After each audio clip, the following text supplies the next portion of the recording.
Hello, lovelies. So I found this nifty little mount that I could put in my vehicle, and I found that a lot of the videos that I posted on YouTube that I've done in my vehicle have been some of the best that I've done, just because they're not as scripted. They're more just trained, you know, stream of consciousness, I guess. So I was just gonna do another one today on a subject that I feel very strongly about. And those of you who follow me on my other platforms know this. And I apologize if it's dark in this car. Is that a little bit better? Yeah, that's better. So I was having a discussion with some of my friends in jiu-jitsu the other night. We had a Christmas party. We were talking about comedy, and I was telling them about how I felt a little alarmed at the rate at which comedians are being silenced, whether it's by social shaming, you know, on social media platforms, whether it's outright banning by corporations, social media corporations such as Twitter and Facebook, YouTube.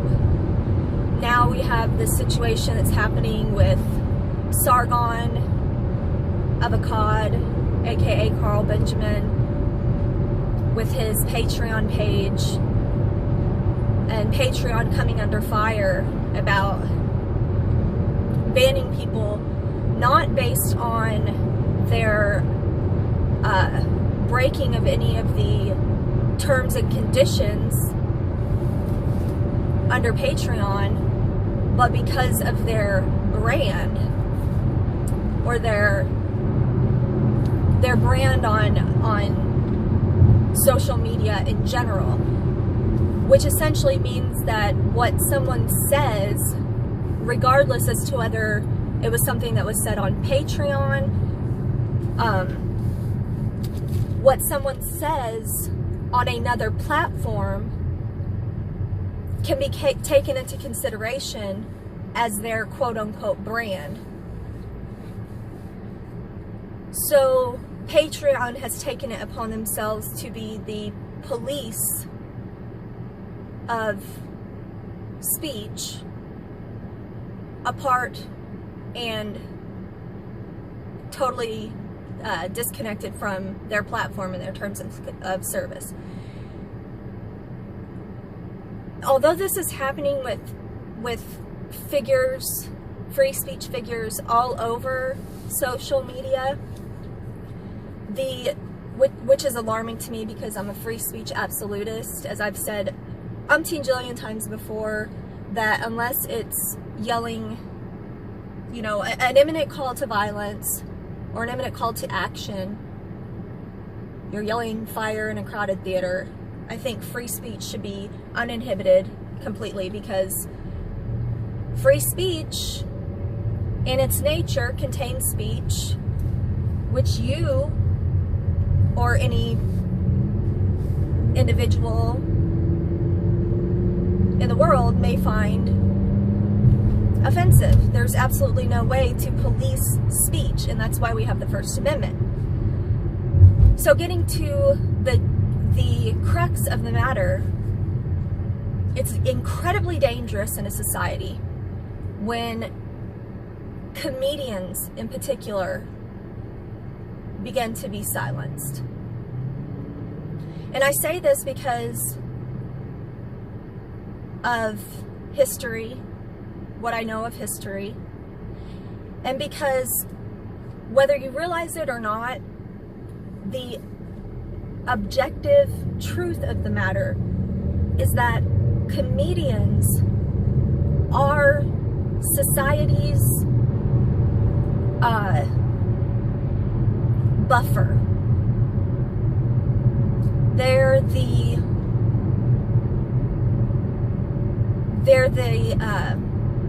people who are able to release the pressure valve within society, because they, if you think about medieval times, or you know, back in monarchical days when they had the court jester, just like the comedian of today, was able to say things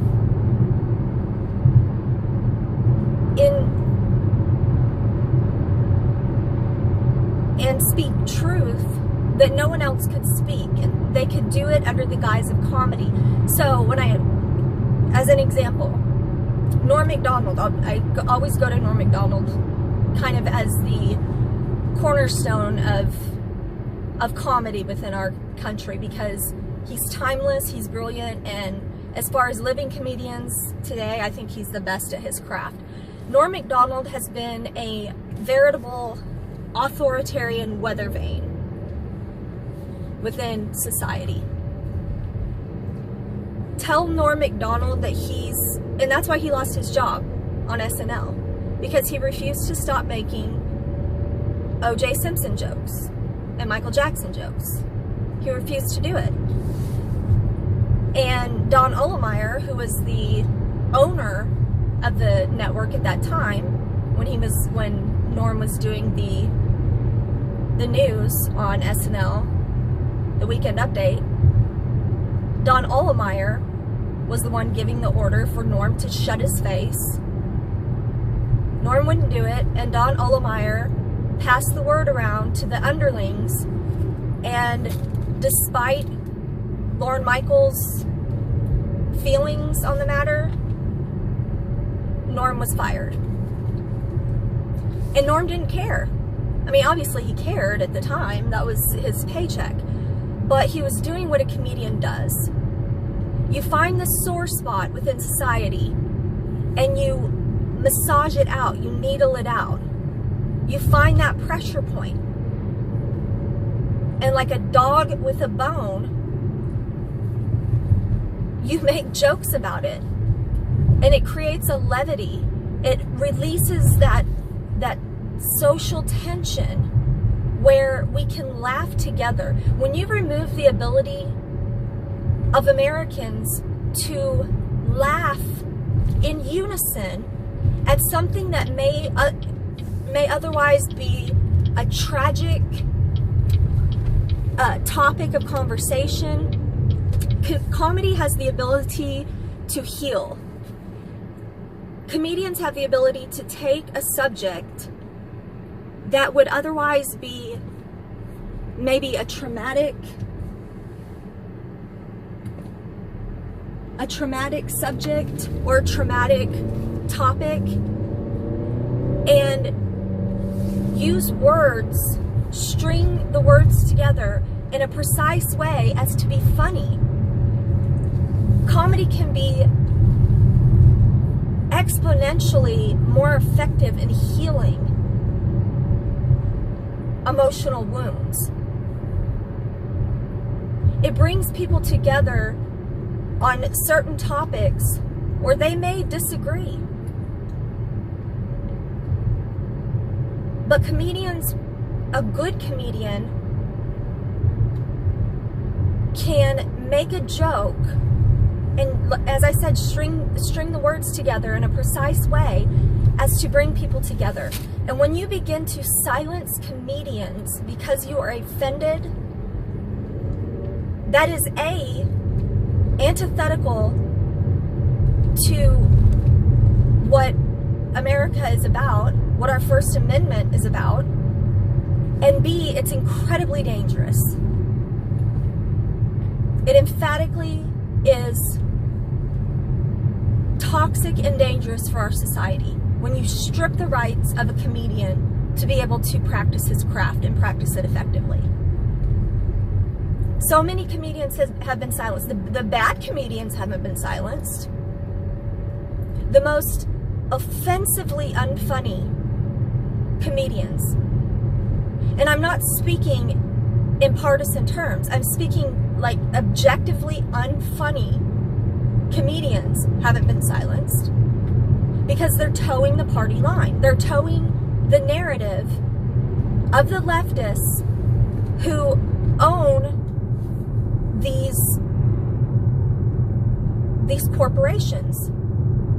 these media corporations. And they are unanimously owned by leftists. Just saying that you don't like Donald Trump does not make you funny. Make a funny Trump joke. I could tell you 10 right now, and I'm a Trump fan. If you were funny doing it, that's different. But just saying vile and malicious things about something doesn't automatically make you funny. They were effective at silencing Norm Macdonald. They've been effective in silencing a lot of comedians. And it makes me nervous the day that comedy dies. That comedians can no longer... Think about our society in the ways that politics has sucked the joy like a vampire out of every single area of society. Communal places that we used to be able to come and enjoy things, sports. It didn't matter what party you're with. We could all come together and enjoy a game of football together. Not the case anymore. TV shows. They've crammed the LGBTQI apostrophe agenda down our throat at every turn. Every single show that you watch on television, almost entirely every show, with very few exceptions, has an agenda baked into it. And comedy has been that one place, that one sacred place that we could come together and they are slowly slitting the throat of it. And it makes me sad. It makes me very sad when that happens. The fall of any great nation can be seen in a few final death blows. One is the silencing of comedians. Another is when they come after our kids. They've done that with transgender children. The moment you say that a 5-year-old has the ability, not even a 5-year-old, a 2-year-old, a 3-year-old, has the ability to conceptualize what their sex is, their gender, the moment that you make that statement, then you are saying that a child has the ability to conceptualize sexuality.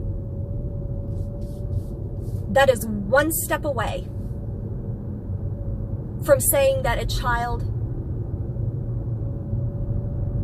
can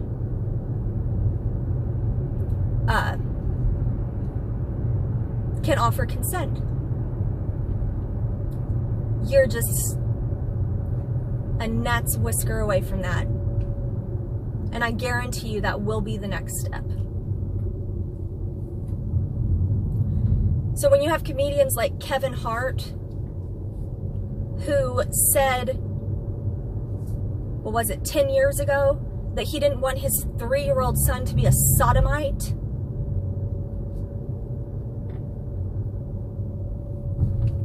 And he's told by,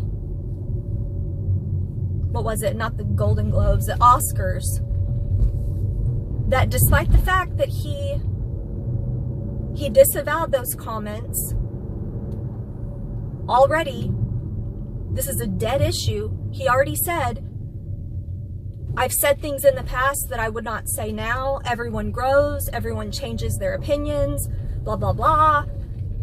But when he was picked to host the Oscars, tweets from 10 years ago were drudged back up. Because that's how we operate now in society. No one can just be. The left has to sift through 10 years of tweets and find something that was offensive to the sodomites and to the mentally deranged people who think that they're women when they're actually men. The left has to do that because, God forbid, we offend the LGBTQYZ' community. All 0.0003% of the population, all 50 of them in the United States. God forbid they be offended by something that Kevin Hart said 10 freaking years ago. If you don't see the agenda in that, it's like, so a straight black, this is the intersectionality of Hollywood. A straight black male is sacrificed on the altar of political correctness because he's trumped in the intersectionality rung of the ladder. Because he's not gay, he has to be sacrificed, and he has to make atonement. He has to flagellate himself before the American public and be labeled a homophobe and a transphobe and all this BS. And you know what? Good for Kevin Hart for saying, thank you, but no thank you. I apologize once and I'm not going to grovel on my belly. Because guess what? He shouldn't have to grovel on his belly. The man did nothing wrong. I would prefer my 8-year-old son not to be a sodomite. He's a comedian. That's what comedians do. They make light of subjects that otherwise normal people within society wouldn't be able to. It's a skill set, it's a very specific skill set, and it's necessary for our nation. It's necessary for our social cohesion. If you take that away, you're ripping at the fabric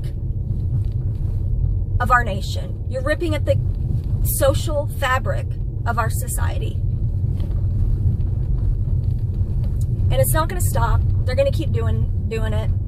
There will be more Norm McDonald's. There will be more Kevin Hart's. There will be more Roseanne Barrs. Because you can't just be funny. You got to try to be funny without offending anyone in a nation of 330 million people. So thanks, leftist, for trying to bleed out the one thing we have left. You suck the joy out of society. You get an A+ for that one. And I'm going to keep banging this drum. So, with that, Merry Christmas. I'm at home now, and I'm going to go wrap some presents. You've been talking with the Pink Patriot. I love y'all. God bless. Have a very Merry Christmas.